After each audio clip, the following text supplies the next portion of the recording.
चलिए इस वीडियो में हम लोग चेक करेंगे कि method to check whether the given natural number greater than 1 जो 1 से बड़ा हो वो प्राइम होगा कि कंपोजिट होगा।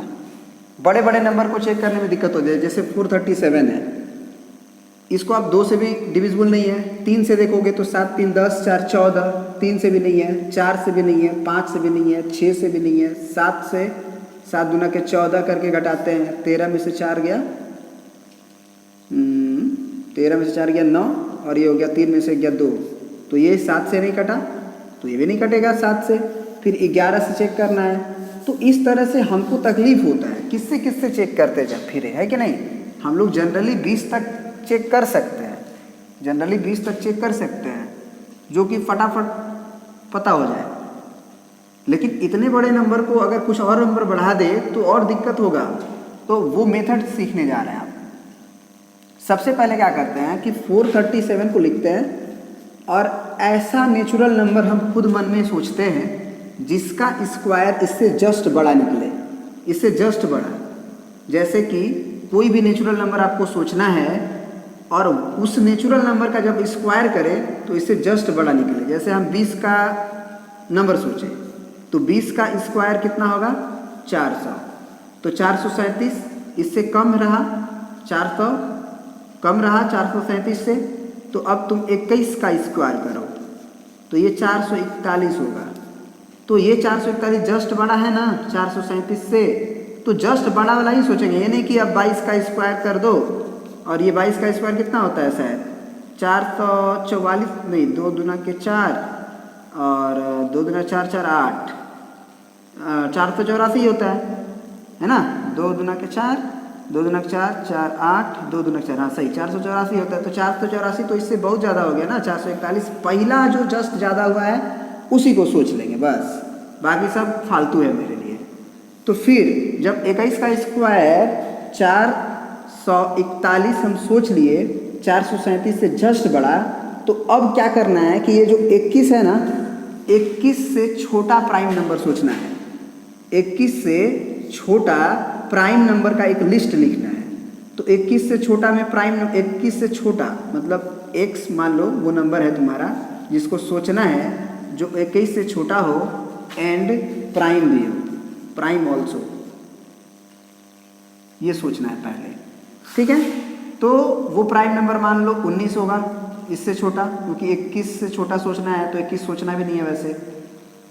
20 होगा नहीं क्योंकि प्राइम नंबर नहीं है, 19 हो गया, 17 हो गया, 17 के पहले सोच लो कितना, 15 नहीं होगा, 13 होगा, 13 के बाद 12 11 होगा, 7 होगा, 7 के बाद 5 होगा, फिर 5 के बाद 3 होगा, फिर 2 होगा, ठीक है। यही प्राइम नंबर्स हैं केवल। तो ये क्यों किया गया ये समझना जरूरी है, ठीक है। ये बस इसलिए किया गया कि अगर ये कंपोजिट होना होगा तो इनमें से किसी एक नंबर से ये डिविजिबल हो जाएगा, तब कंपोजिट हो जाएगा। और अगर प्राइम होना हुआ तो इनमें से किसी नंबर से डिविजिबल नहीं होगा। मतलब हम ये कह सकते हैं, ये हम कह सकते हैं कि बड़े चीज को छोटा कर दिए। कैसे कि बहुत सारे नंबर से डिविजिबल कर करके देख के इतना करने से बजाय बस ये इसमें नियम है कि अगर ये 437 डिविजिबल होने वाला होगा तो या तो 19 से होगा, या तो 17, या तो 13, या तो 11, या तो 7, या तो 5, या तो 3, या तो 2। इसके अलावा डिविजिबिलिटी उसको चेक करने की आवश्यकता ही नहीं है, क्योंकि इसके अलावा कोई और नंबर से वो कट ही नहीं सकता है। अगर इनसे नहीं कटा तो अब किसी और नंबर से नहीं कटेगा, तब वो प्राइम नंबर की कैटेगरी में आ जाएगा। कटना होगा तो बस इसी से कटेगा, यही रूल है, ठीक है ना। तो अब चेक करते हैं बारी बारी से। तो 2 से तो वैसे भी नहीं कटेगा, 3 से भी नहीं कटा, चेक किए थे, 5 से भी नहीं कटा, 7 से भी चेक किए थे नहीं कटेगा, 11 से भी कर लो, 11 से तो डायरेक्ट कर लो ना, 11 या 33 और 10 43 हुआ, 107 हुआ तो नहीं कटेगा 11 से, क्योंकि 110 होता है, 11 9 99 होता है, नहीं कटेगा 11 से। नहीं तो 11 का रूल भी बताए थे, ऑड नंबर का जोड़ दो, 7 4 11 में से 3 घटाओ 8, 8 नहीं कटेगा 11 से, तो 11 से नहीं कटेगा। 13 से बोले थे डायरेक्ट काट के देखो, तो 13 से काट के देखते हैं। 13 तिया 39, 13 में से 9 गया 4, ये 0 ये 7, 13 तिया 39, नहीं कटाना, शेषफल बच गया ना कुछ ना कुछ तो यहाँ बचेगा ना, तो कुछ ना कुछ बचेगा, तो ये डिविजिबल नहीं हुआ, कुछ बचेगा। फिर 17 से चेक करेंगे, किसको? 437 को। तो 17 दूना 34, 17 तिया 51, तो 13 में से 4 गया 9, ये हो गया 0, ये हो गया 7, 17 पचे 85, 17 छके 102, 5 बार में जाएगा, 17 पचे 85, तो 7 में से 5 गया 2, और ये हो गया तुम्हारा 9 में से 8 गया 1, 12 बच गया रिमाइंडर, अब नहीं कटेगा, तो ये भी नहीं, ये भी फर्जी हो गया मेरे लिए। अब 19 लास्ट एक ऑप्शन बचा है, अगर इससे कटेगा तो कटेगा, नहीं तो नहीं कटेगा। देखते हैं, 19 दूना 38, 19 तीन 57, तो 19 दूना 38 बार में, 13 में से 8 गया कितना? 5 हुआ ना, 8 5 13 होता है, ये 0 हो गया, ये 7, देखो कट गया ना। 19 तिया 57 होता है, 19 दूना 38, 19 तिया 57, बस हो गया। इसका मतलब ये 19 से कट गया, तो प्राइम नंबर किसे कहते हैं? जो 1 और खुद से कटे, 1 और खुद से कटे, उसके अलावा किसी और से नहीं कटे, तो किसी और से वो कट गया, मतलब इसके फैक्टर 1 भी हो गए, 19 भी हो गए, और 437 से तो कटेगा ही कटेगा। तो ये 19 से अदर फैक्टर से कट गया, तो then this is called composite number. Is it clear? हो ही गया होगा आप तो। अब आपको खुद से चेक करना है 319 को। रूल क्या है? ऐसे नेचुरल नंबर को सोचना है जिसका स्क्वायर जस्ट 319 से बड़ा हो, उससे छोटे नेचुरल नंबर्स को लिखना है, कैटेगराइज करना है, और अगर 319 कटना होगा तो इन्हीं कैटेगराइज नंबर से ही कट पाएगा, अदर देन किसी और नंबर से नहीं कटेगा। तो खुद से चेक कीजिए, हम आपको समय देते हैं कुछ, जब तक हम मिटाते हैं तब तक आप बनाइए।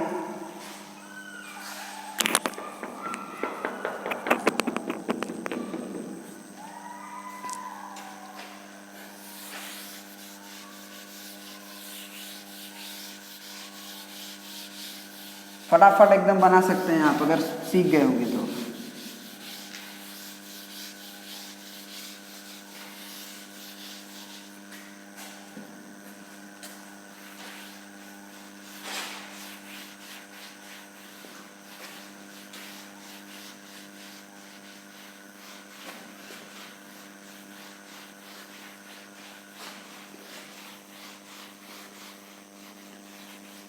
चलिए, अब हम आपको बताते हैं। जैसे 319 है, नेचुरल नंबर सोचना है। मान लीजिए हम 20 सोचे, 20 का स्क्वायर 400, बहुत दूर हो गए। 19 पे आए, 19 का स्क्वायर 361 होता है, बहुत ज़्यादा हो सकते हैं अभी। 18 का स्क्वायर 324, 17 का स्क्वायर 289, यानी कि ये मेरे लिए काम का हो गया, क्योंकि 324 के जस्ट पहले नेचुरल नंबर 18 के बाद 17 होता है, क्योंकि 18 और 17 के बीच में कोई नेचुरल नंबर नहीं आता है, और 17 का स्क्वायर कम है और 18 का स्क्वायर ज़्यादा है, तो जस्ट ज़्यादा यही हुआ। तो अब हमको x जो कि हमको सोचना है वो किससे छोटा सोचना है? 319 से, और साथ ही साथ एंड प्राइम भी होना चाहिए। तो अब सॉरी, x लेस देन 319 नहीं, सॉरी, बल्कि हमें यहाँ लिखना चाहिए 18, क्योंकि 18 है। तो 18 से छोटा प्राइम नंबर में 17 आएगा, 16 नहीं आएगा, 15 नहीं आएगा, 13 आएगा, 11 आएगा, फिर 7, फिर 5, फिर 3, फिर 2, बस ये एक तो प्राइम नंबर होता ही नहीं है। वैसे 2 से कटे से रहा नहीं, 9 1 10 3 13, 3 से भी नहीं कटा, 5 से भी नहीं कटा, 7 से तो 9 दूना 18, घटाते हैं 18, 11 में से 8 गया 3, और 2 में से 1 गया 1, 13 नहीं कटा 7 से, क्योंकि 14 आता तब कटता। 11 का रूल, 9 3 12 कट गया ये, तो 11 से जी, 9 3 12, 12 में से 1 घटाएंगे तो 11, 11 से कट जाता है, तो ये 11 से कट जाएगा। आप काट के देख लो। 319, 11 दूना 22, 11 में से 2 गया 9, ये 0, ये 9, 11 9 99, तो 11 से काट कूट नहीं करना चाहिए, कट जाएगा।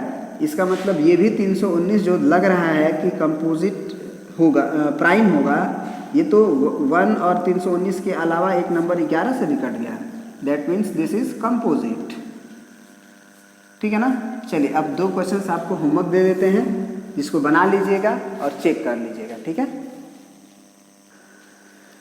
तो ये आपका होमवर्क है, इसे चेक करना है कि प्राइम होगा कि नहीं होगा, तो प्राइम होगा कि कंपोजिट होगा। ठीक है, उसके बाद अब एक और चीज़ हम पढ़ लेते हैं कि को प्राइम नंबर किसे कहते हैं, या को प्राइम का ही एक और नाम है रिलेटिवली प्राइम, क्योंकि दोनों वर्ड्स मैथमेटिक्स में यूज होते रहते हैं। तो को प्राइम बोले चाहे रिलेटिवली प्राइम बोले, मतलब एक ही है।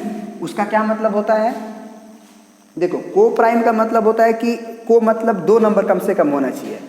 तो 2 नंबर अगर है, अगर उसे हम प्राइम बोलेंगे, को प्राइम बोलेंगे, तो वो दोनों नंबर एक दूसरे में कोई भी कॉमन फैक्टर नहीं रखता हो, मतलब एक ऐसा नंबर जो दोनों को एक साथ न काट पाए, तो उसे को प्राइम कहते हैं। इसका मतलब जिसका HCF 1 हो, उसी का मतलब क्या होता है कि अगर HCF 1 होगा तब, that is no common factor in both. जैसे कि मान लो 4 ले लिए, 5 ले लिए, भले 4 प्राइम नहीं है, लेकिन 4 और 5 एक साथ लिखे गए हैं, तो इसे हम लोग बोलते हैं को प्राइम नंबर। क्यों? क्योंकि एक साथ दोनों नंबर को कोई भी नंबर नहीं काट सकता है। 2 से काटोगे तो इसको काटेगा, वो इसे नहीं काट पाएगा। तो उसी का मतलब होता है कि अगर कोई भी अन्य कॉमन फैक्टर नहीं हो 1 के अलावा, no common factor in both other than 1 कह सकते हो, क्योंकि 1 तो सब में रहता है। तो उसी वर्ड को हम लोग बोलते हैं कि अगर दोनों का HCF 1 हो और HCF आप निकालने जानते हो, तो इसे को प्राइम के लिस्ट में रखेंगे। तो कोई भी लगातार जो नेचुरल नंबर होता है 5, 6, 7, 8, 10, 11, ये सारे लगातार अगर 2-2 लिख दोगे नेचुरल नंबर कोई भी, तो वो को प्राइम के लिस्ट में आ जाते हैं। जब याद रखना है इस बात को। दूसरा चीज़ कि 2 प्राइम नंबर को अगर लिख दो, जैसे 3, 5, तो ये भी को प्राइम कहलाएंगे। 3, 7 ये भी को प्राइम कहलाएंगे। 3, 11 ये भी को प्राइम कहलाएंगे। 7, 11 ये भी, मतलब ये समझ लो कि 2 अगर प्राइम नंबर है तो वो हमेशा ही को प्राइम होगा। अगर 2 लगातार नेचुरल नंबर है तो वो भी को प्राइम होगा, भले ही उसमें से एक वो नंबर क्यों ना किसी और नंबर से कट जा रहा हो, लेकिन दोनों एक साथ किसी एक खास नंबर से कटता है, तभी उसे को प्राइम नहीं कहते हैं कि वो को प्राइम नहीं होगा, अदरवाइज वो को प्राइम होगा। ठीक है, ये चीज़ को प्राइम समझ गए तुम लोग। तो अब बड़े बड़े एग्जाम्पल्स भी ले सकते हो तुम, है ना। जैसे 5 और 15, तो को प्राइम नहीं है ये, क्योंकि एक साथ वो नंबर 5 से ये भी कट जाएगा, 5 से ये भी कट जाएगा। लेकिन वही 5 और 16 तो होगा, क्योंकि एक साथ कोई भी नंबर दोनों को नहीं काट सकता। 2 इसे काटेगा, 4 इसे काटेगा, 8 इसे काटेगा, लेकिन वो 2, 4, 8, 5 को कभी नहीं काट सकता है। तो इसे हम लोग को प्राइम के लिस्ट में रखते हैं। तो आई होप कि ये हम समझा दिए तुम्हें को प्राइम। अब एक अगला वर्ड है, उसको सीख लो। एक वर्ड आता है twin prime numbers. Twin prime का मतलब क्या होता है कि अगर if difference between 2 prime numbers is 2, then the number is called twin prime. सबसे पहले ये याद रखना कि डिफरेंस बिटवीन 2 प्राइम नंबर मतलब दोनों नंबर का प्राइम होना भी जरूरी है। अभी तक तो था कि दोनों प्राइम नहीं हो रहा था, तो भी हम को प्राइम बोल सकते थे, लेकिन अभी दोनों का दोनों प्राइम होना चाहिए। जैसे 2 के बाद अगर हम 5 लिए तो इसे ट्विन प्राइम के अंतर्गत नहीं रखेंगे, क्योंकि 5 में से 2 घटा देंगे। डिफरेंस का मतलब हमेशा बड़ा में से छोटा होता है बाबू। तो 5 में से 2 घटाएंगे तो 3 आएगा, तो नहीं 2 आना चाहिए, तब इसे ट्विन प्राइम कहेंगे। This is not a twin prime numbers. 3, 5 हो जाएगा, क्योंकि 5 में से 3 घटाएंगे तो हमारा आ जाएगा 2। 7 और 9 नहीं होगा। क्यों नहीं होगा? भले डिफरेंस 2 आ रहा है, लेकिन 9 प्राइम नंबर तो नहीं ना है। 9 तो 3 से कट जाएगा। तो ट्विन प्राइम के लिए कंडीशन है कि दोनों पहले प्राइम भी होना चाहिए। तो अगर आप 11, 13 लो तो चलेगा, लेकिन 13 और 15 लो तो नहीं चलेगा। हाँ, ये को प्राइम है, लेकिन ट्विन प्राइम नहीं है, क्योंकि 3 से ये कट जाएगा, तो ये प्राइम भी होना चाहिए। तो 19 और 17 ले सकते हैं। लेकिन 19 और 21 नहीं ले सकते क्योंकि 21 3 से कट जाता है। तो ये रहा तुम्हारा ट्विन प्राइम के बारे में कुछ एग्जाम्पल्स। ठीक है, अब देखते हैं नेक्स्ट। अब देखिए इवन नंबर किसे कहते हैं? Integers which are divisible by 2। कोई भी इंटीजर्स पॉजिटिव हो चाहे नेगेटिव हो, अगर वो 2 से डिविजिबल है तो उसे इवन के कैटेगरी में रखते हैं। ऑड नंबर किसे कहते हैं? वो इंटीजर्स जो 2 से डिविजिबल नहीं हो, ठीक है, उसे ऑड की कैटेगरी में रखते हैं। जैसे कि -3, -5, -1, 3, 5, 7, 9, 11, 13। 3 से कटे उसका क्या मतलब नहीं है। ऐसा कुछ लोग याद रखते हैं कि जो 3 से कट जाएगा वो ऑड नंबर है, ऐसा नहीं है। 12 है, 3 से कटता है, ये ऑड नंबर थोड़ी है, इवन नंबर है, 2 से कट रहा है ये। तो ये रूल दिमाग से निकाल देना कि जो 3 से कटता है वो ऑड नंबर भी होता है। ऑड नंबर का डेफिनेशन है कि 2 से बस ना कटे तो उसे ऑड नंबर कहते हैं। दूसरी एक इम्पोर्टेंट बात क्या है कि इवन नंबर का जो नोटेशन है वो 2n है, जहाँ n बिलोंग्स टू कोई इंटीजर होगा, कोई भी इंटीजर। मतलब कि इवन नंबर को हम लोग जनरली 2n से रिप्रेजेंट करते हैं। क्यों? क्योंकि मान लो कि a एक इवन नंबर है, मान लो कि a तुम्हारा a जो है वो एक इवन नंबर है, ठीक है। तो अगर a इवन नंबर है तो a को अगर 2 से डिवाइड करोगे तो एक इंटीजर देगा, पक्का बोलो। तभी तो कोई नंबर को 2 से डिवाइड कर रहे हैं और पूरी तरह से कट जाएगा तो इंटीजर देगा, नहीं तो रिमाइंडर बचा देगा, है ना। तो अगर पूरी तरह से कट गया तो इंटीजर दिया, इंटीजर नंबर दिया, तो उसे इवन नंबर कहते हैं। तो अब a जो इवन नंबर माने थे, a बराबर क्या लिख सकते हो? 2 इंटू कोई इंटीग्रल नंबर, इंटीजर। अब उस इंटीजर को तुम n मान लो तो 2n, इसीलिए इसे हम लोग 2n से रिप्रेजेंट करते हैं। उसी तरह से ऑड नंबर को रिप्रेजेंट करने का तरीका है 2n + 1 भी चाहे 2n - 1 भी, दोनों से रिप्रेजेंट करते हैं, ठीक है। इसका मतलब होता है कि अगर 2 से डिविजिबल करोगे तो वो रिमाइंडर 1 छोड़ेगा, रिमाइंडर 1 हमेशा छोड़ेगा, तो उसे ऑड इंटीजर्स के कैटेगरी में रखते हैं, ठीक है। तो एक बात बताओ, इसको भी अगर प्रूफ करना चाहो तो प्रूफ कर सकते हो। कैसे प्रूफ करोगे? चलो देख लो। जैसे मान लो कि a एक ऑड नंबर है, a को क्या मान लिए तुम? Odd number. तो निश्चित रूप से वो 2 से डिविजिबल नहीं होगा। लेकिन ऑड नंबर में तुम जानते हो कि अगर +1 कर दो चाहे -1 कर दो तो वो डिविजिबल हो जाता है। जैसे 5 है, 5 में 1 घटा दो तो 4 आ गया, या 5 में 1 जोड़ दो 6 आ गया, तो ये 2 से डिविजिबल हो जाता है, मतलब इवन हो जाता है। तो अगर a एक ऑड नंबर है तो a प्लस चाहे -1 इवन नंबर होगा। तो अब बताओ कि तुम इवन नंबर का डेफिनेशन कैसे देते हो? तो ऐसे देते हो कि a प्लस चाहे -1 को अगर 2 से डिवाइड कर देंगे तो वो एक इंटीग्रल वैल्यू दे देगा, इंटीजर देगा। उस इंटीजर को तुम n मान लो, तो a + -1 बराबर 2 × n लिख दोगे, +-1 को उधर भेजोगे तो a बराबर 2n -+1 होगा। यानी कि a जो होगा, या तो a का जो फॉर्म होगा ऑड नंबर का, वो या तो 2n - 1 होगा या फिर 2n + 1 होगा। याद रखोगे इस सिंबल को, जहाँ n बिलोंग्स टू कोई इंटीजर होगा। इंटीजर को z से भी डिनोट करते हैं। तो नेक्स्ट वीडियो में हम लोग पढ़ेंगे rational number, irrational number, recurring, non recurring, terminating decimal, इसके बारे में, और कुछ इंपॉर्टेंट बातें जो जैसे कि पाई को क्यों इरेशनल नंबर बोला जाता है, ठीक है। उसके बाद हम लोग सेट थ्योरी पे आएंगे, ठीक है। तो चलिए इसमें इतना ही रहने देते हैं।